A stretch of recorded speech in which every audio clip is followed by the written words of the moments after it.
Setelah itu Yusuf pun pergi meninggalkan saudara-saudaranya bersama para khilafah menuju negeri Mesir.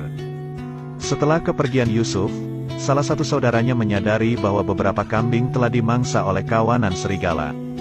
Mereka pun saling menyalahkan karena kejadian ini, dan Lavi mengungkapkan bahwa mulai sekarang, kita harus siap ditimpa banyak bencana karena telah menyakiti adik kita.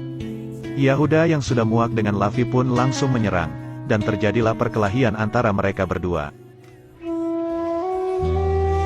Sementara itu di rombongan khalifah, salah seorang di sana menyadari bahwa Yusuf telah hilang dan tidak ada di antara para rombongan yang lain. Ternyata Yusuf sedang berada di makam ibunya yaitu Rahil, yang kebetulan mereka lewati. Orang yang disuruh untuk menjaga Yusuf pun menemukannya di sana, dan langsung memukul Yusuf karena sudah membuat dia cemas.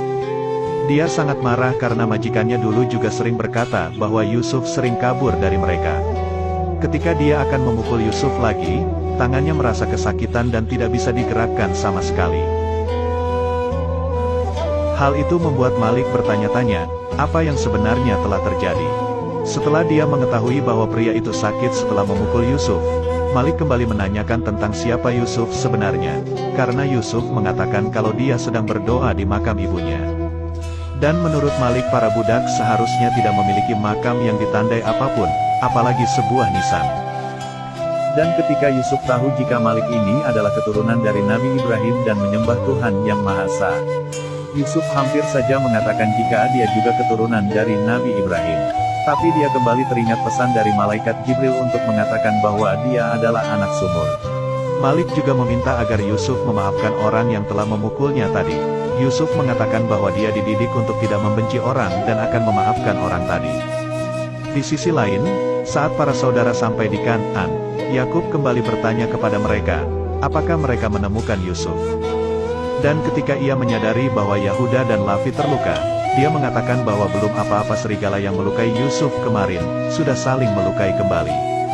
Kembali pada khilafah yang sedang beristirahat, Malik mengungkapkan banyak hal aneh yang terjadi saat mereka menuju Mesir. Mulai dari badai yang membuat mereka tersesat, hewan yang berhenti di sumur yang seharusnya airnya payau tapi ternyata airnya tawar, sampai menemukan budak yang akan dijual mahal nantinya. Ia berpikir bahwa semua itu memanglah kehendak Allah Subhanahu wa Ta'ala.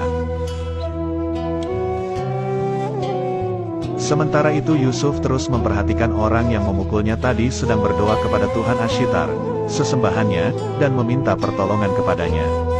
Yusuf pun mulai berdoa kepada Allah untuk menyembuhkan tangan orang tadi, dan mulai memijat tangan orang itu. Dengan kehendak Allah, tangan orang itu sembuh dan kembali seperti semua.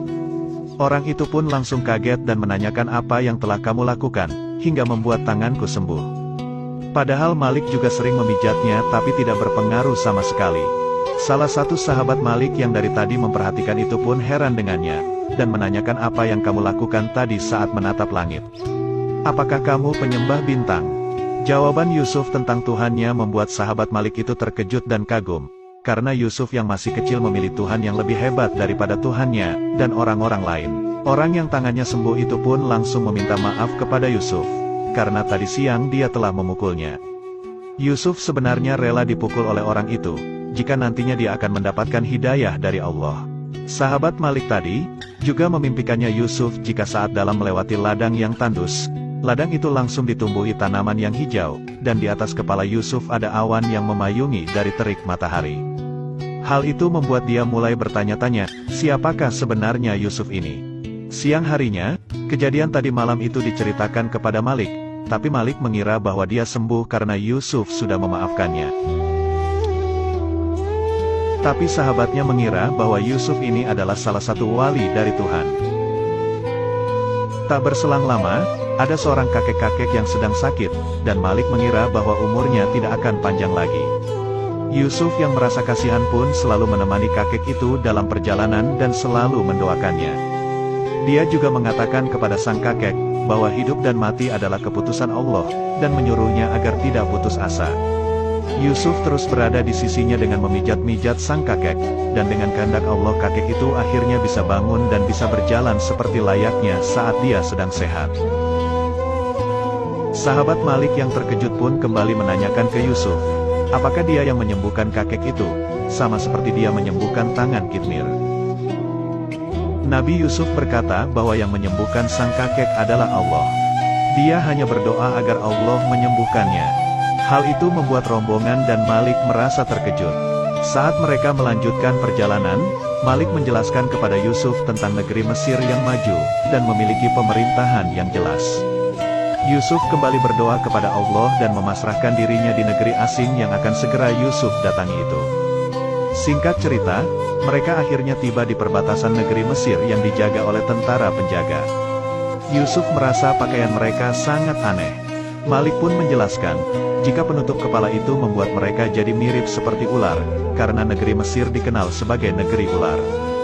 Dan penduduk Mesir percaya bahwa negeri mereka dijaga oleh seekor ular yang besar.